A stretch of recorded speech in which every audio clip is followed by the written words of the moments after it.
Character by Samuel Smiles, Chapter 6, Part B, Manner, Art. Men who toil with their hands, equally with those who do not, may respect themselves and respect one another.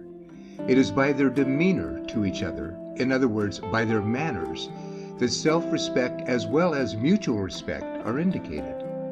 There is scarcely a moment in their lives the enjoyment of which might not be enhanced by kindliness of this sort, in the workshop, in the street, or at home. The civil workman will exercise increased power amongst his class and gradually induce them to imitate him by his persistent steadiness, civility, and kindness.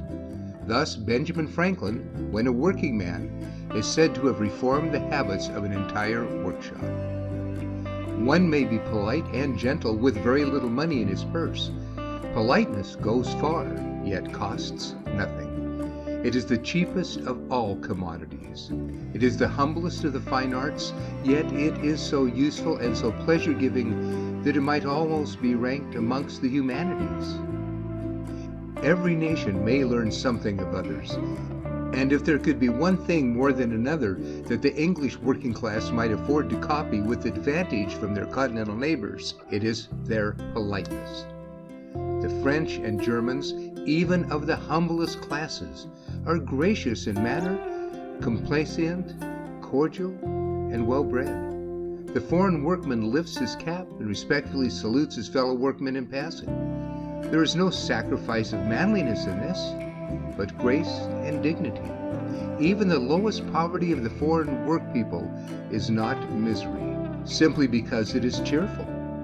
Though not receiving one half the income which our working classes do, they do not sink into wretchedness and drown their troubles in drink, but contrive to make the best of life and to enjoy it even amidst poverty.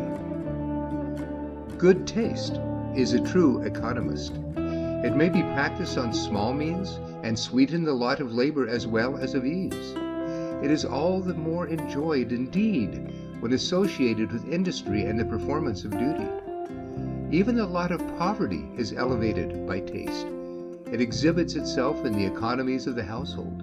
It gives brightness and grace to the humblest dwelling. It produces refinement. It engenders goodwill and creates an atmosphere of cheerfulness.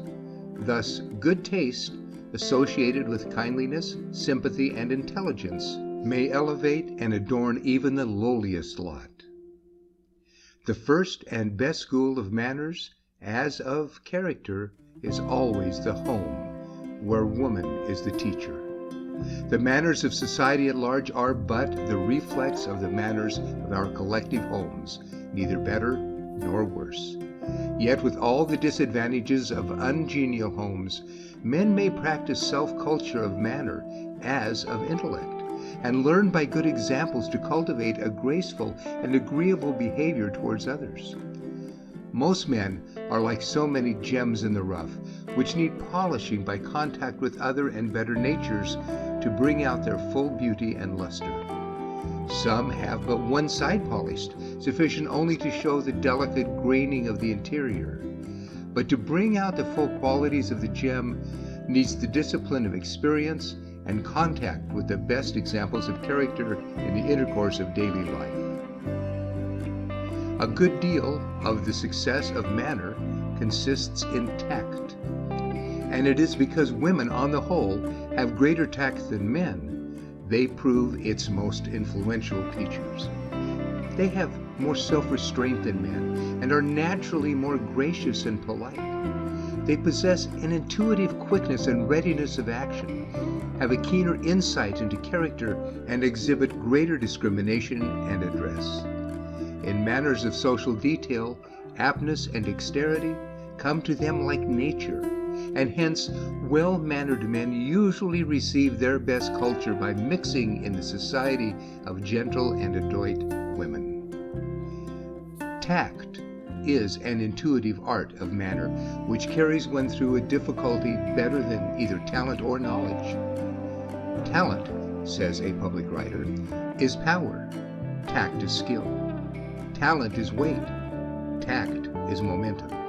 Talent knows what to do. Tact knows how to do it. Talent makes a man respectable. Tact makes him respected. Talent is wealth. Tact is ready money. The difference between a man of quick tact and of no tact whatever was exemplified in an interview which once took place between Lord Palmerston and Mr. Baines, the sculptor.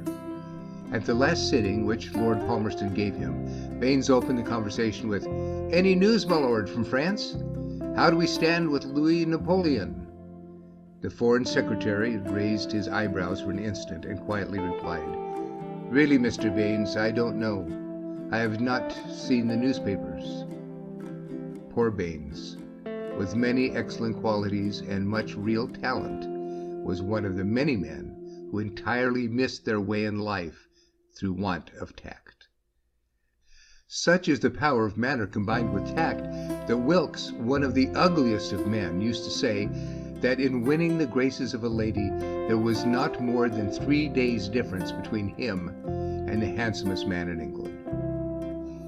But this reference to Wilkes reminds us that too much importance must not be attached to manner, for it does not afford any genuine test of character.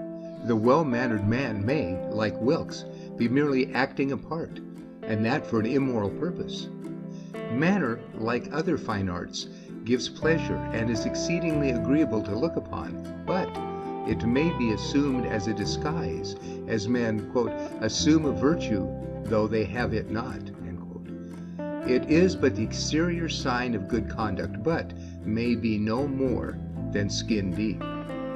The most highly polished person may be thoroughly depraved in heart, and his superfine manners may, after all, only consist in pleasing gestures and in fine phrases.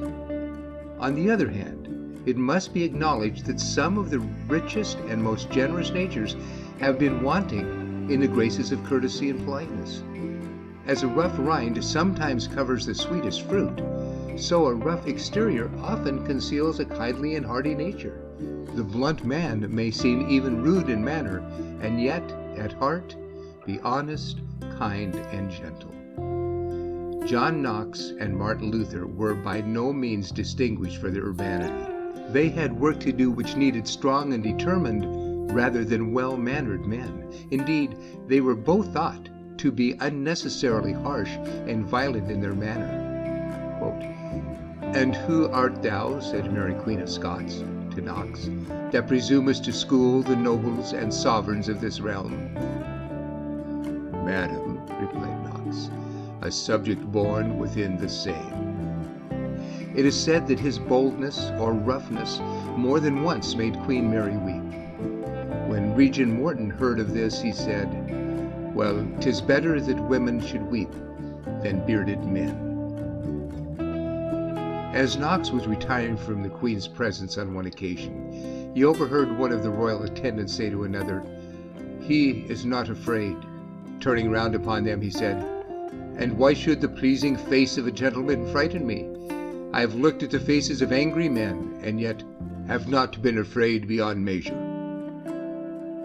When the reformer, worn out by excess of labor and anxiety, was at length laid to his rest, the regent, looking down into the open grave, exclaimed, in words which made a strong impression from their aptness and truth, "There lies he who never feared the face of man."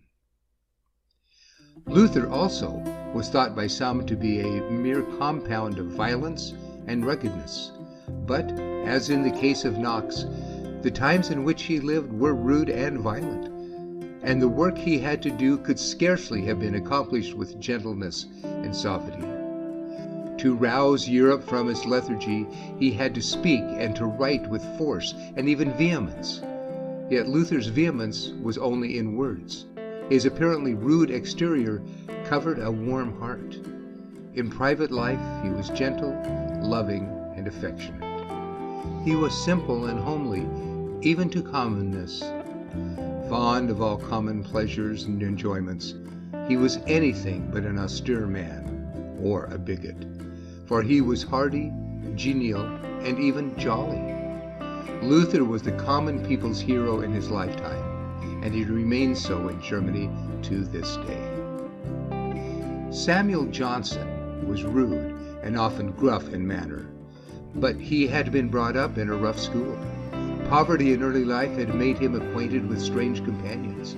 He had wandered in the streets with savages for nights together, unable between them to raise money enough to pay for a bed.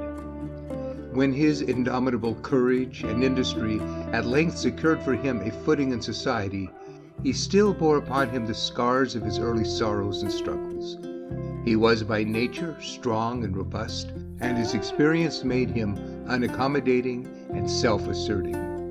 When he was once asked why he was not invited to dine out as Garrick was, he answered, "Because great lords and ladies did not like to have their mouths stopped." And Johnson was a notorious mouth-stopper, though what he said was always worth listening to. Johnson's companions spoke of him as Ursa Major, but as Goldsmith generously said of him, "No man alive has a more tender heart. He has nothing of the bear about him but his skin." The kindliness of Johnson's nature was shown on one occasion by the manner in which he assisted a supposed lady in crossing Fleet Street. He gave her his arm and led her across, not observing that she was in liquor at the time.